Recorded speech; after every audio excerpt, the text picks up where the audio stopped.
ইনি যা বলবেন তা তোমরা নির্বিচারে পালন করবে। কোনো ব্রাহ্মণ কিছু প্রার্থনা করলে এটা অবশ্যই পালন করবে। তা সত্ত্বেও শাপগ্রস্ত হলেন তিনি, কারণ তিনি রাজা।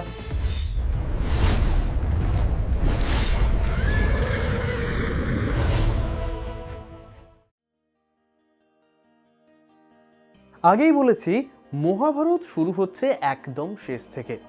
বিভিন্ন গল্প জাম্প কাটে দেখানো হচ্ছে, তারপর এক এক ধাক্কায় চলে যাচ্ছে একদম প্রথমে, আবার শুরু হচ্ছে। যাক, আমরা আর খোদার উপর খোদকারি না করে জন্মেজয়ের অভিশাপের ঘটনা দিয়ে শুরু করি।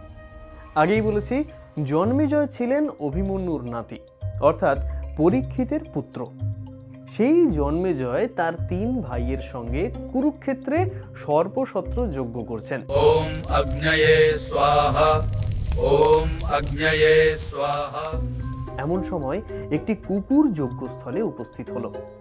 যুধিষ্ঠিরের রক্ত গায়ে থাকলেও সেই মহানুভবতা উত্তরাধিকার সূত্রে পাননি জন্মেজয় এবং তার ভ্রাতারা। তার ভাইদের নাম ছিল শ্রুতসেন, উগ্রসেন এবং ভীমসেন। তারা নিতান্ত অকারণে প্রহার করলেন কুকুরটিকে। কুকুরটি কাঁদতে কাঁদতে গেলেন তার মায়ের কাছে। তার মা ছিলেন দক্ষ কন্যা সরমা। তিনি এসে সরাসরি প্রশ্ন করলেন জন্মেজয়কে। জানতে চাইলেন তার পুত্রকে প্রহারের কারণ জন্মেজয় ছিলেন রাজা। স্বাভাবিকভাবে কেউ কোনো উত্তর দিলেন না। এরপর যা হয় তাই হলো।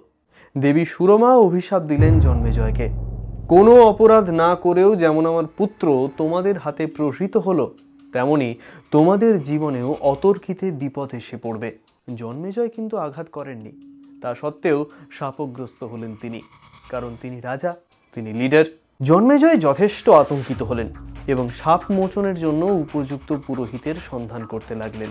একদিন মৃগয়া করতে গিয়ে ঋষি শ্রুতস্রবার আশ্রমে উপস্থিত হলেন এবং প্রস্তাব দিলেন, আপনার পুত্র সোমশ্রবাকে দিন, উনি আমার পুরোহিত হবেন। শ্রুতস্রবা বললেন, আমার এই পুত্র সর্পির গর্ভজাত, মহাতপস্বী এবং বেদজ্ঞ। মহাদেব ভিন্ন আর সমস্ত শাপ নিবারণ করতে পারে, কিন্তু এর একটি গূঢ় ব্রত আছে। কোনো ব্রাহ্মণ কিছু প্রার্থনা করলে এটা অবশ্যই পালন করবে। যদি সম্মত হও তবে নিয়ে যাও। জন্মেজয় নিয়ে গেলেন সোমশ্রবাকে, উপাধ্যায় রূপে বরণ করলেন এবং আদেশ দিলেন প্রাসাদের সকলকে, ইনি যা বলবেন তা তোমরা নির্বিচারে পালন করবে। এই বলে তিনি তক্ষশিলা জয় করতে বেরিয়ে গেলেন। The prevention of cruelty to animals অ্যাক্টের একটা ছায়া আপনারা দেখতে পাবেন। এবং প্রথম গল্পেই আমরা দেখলাম সাপের গর্ভজাত এক ঋষি, অর্থাৎ মনুষ্য জন্মের জন্য কোনো নারী গর্ভ লাগছে না। গুরুর সকল আদেশ মেনে উপমন্যু খালি পেটে গরু চড়াতে গেলেন। অত্যন্ত ক্ষুধার্ত তিনি, কোনো খাবার গ্রহণ করতে পারছেন না। অবশেষে ক্ষুধা জ্বালায় আকন্দ পাতা খেলেন তিনি, হয়ে একটা কুয়োর মধ্যে পড়ে গেলেন। ঋষি ধৌম্য বাইরে থেকে যতই কঠোর হন না কেন, নিজের শিষ্যদের প্রতি তিনি কতটা স্নেহশীল ছিলেন